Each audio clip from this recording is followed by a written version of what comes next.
اور کچھ پیغامات پڑھوں گا آقا جی کے، تاکہ آپ کو سلسلے کی نسبت کا پتہ چلے اور آپ سلسلے کے معاملے میں مضبوط ہو جائیں، تاکہ آپ کا تعلق رسول اللہ سے مضبوط ہو جائے۔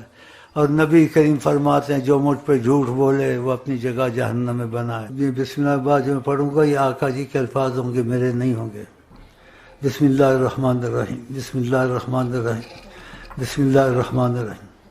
آپ نے ہر بات ہم پر چھوڑ دی ہوئی ہے، اس لیے ہم سلسلے کی ہر بات میں دخل دیتے ہیں۔ اللہ اچھا کون کر رہا ہے، برا کون کر رہا ہے، ہمیں سب پتہ ہے۔ جو گڑبڑ کرے گا مارا جائے گا، اور جو اچھا کرے گا بے پناہ فائدہ اٹھائے گا۔ اس بارے میں زیادہ نہ سوچا کریں اور نہ پریشان ہوا کریں۔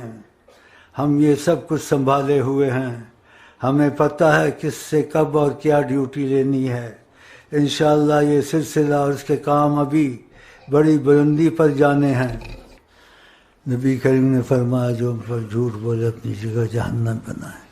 یہ ان کی کلام تھا، آپ تک پہنچا دیا۔ دل لینا بھی آسان نہیں ہے، دل دینا بھی آسان نہیں ہے۔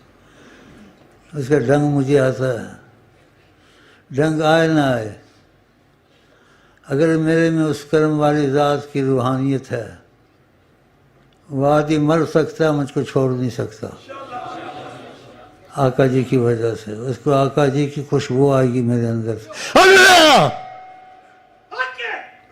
کہاں جا سکے گا ان کی خوشبو چھوڑ کے۔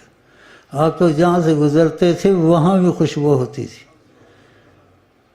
دو صحابہ گزرے تو کہا یہاں آج خوشبو آ رہی ہے، تو ایک نے کہا کہ ضرور وہ گزرے ہوں گے، دیکھا ضرور وہ گزرے ہوں گے ادھر، گزرے ہیں وہ ادھر سے۔